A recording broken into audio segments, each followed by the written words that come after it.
আজকে আমার জেবু হারাইছে 3 দিন হলো, সে আজকে আমি অনেক দিন পরে খুঁজে পেলাম। আমার ফায়ার সার্ভিসের কাছে ফোন দিতে হবে। ফায়ার সার্ভিস, ফোনটা কোথায়? হ্যাঁ ভাই, আমার জেবু আজকে 4 দিন হলো হারাইছে, তাকে আজকে চালের উপরে পাওয়া গেছে। আপনারা তাড়াতাড়ি একটু উদ্ধার করতে আসেন। না উদ্ধার করলে হয়তো সে ঝাঁপ দিলে আমার জেবুর পাটা ভেঙে যেতে পারে।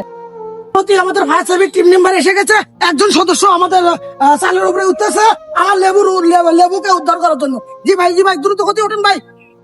হ্যাঁ, দ্রুত গতি ওঠেন। হ্যাঁ, আমার লেবুকে তাড়াতাড়ি একটু সামন পাকে দেখাতে হবে। আমার লেবু আমার কোথায় চলে গেল? ইনশাল্লাহ আমাদের ফায়ার সার্ভিসের পুরো টিম এসে গেছে আমার জিবিকে উদ্ধার করার জন্য। ভাই আপনারা ধরেন ধরেন ধরেন ধরেন ধরেন, ভালো করে একটু ধরেন। এই পাকা ধরেন, এই পাকা, এই পাকা, এই পাকা। আমাদের দিকে না।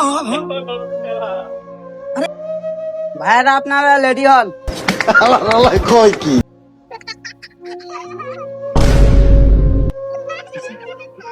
আমরা আপনার জেবুকে উদ্ধার করে দিলাম, আপনার অনুভূতিটা এখন কেমন লাগছে? যা ভাই, আমার জেবু এখন উদ্ধার হয়ে গেছে, আমার অনুভূতিটা এখন অনেক সুন্দর লাগতেছে। আপনারা সবাই ভালো থাকবেন, সুস্থ থাকবেন, ইনশাআল্লাহ। আল্লাহ হাফেজ।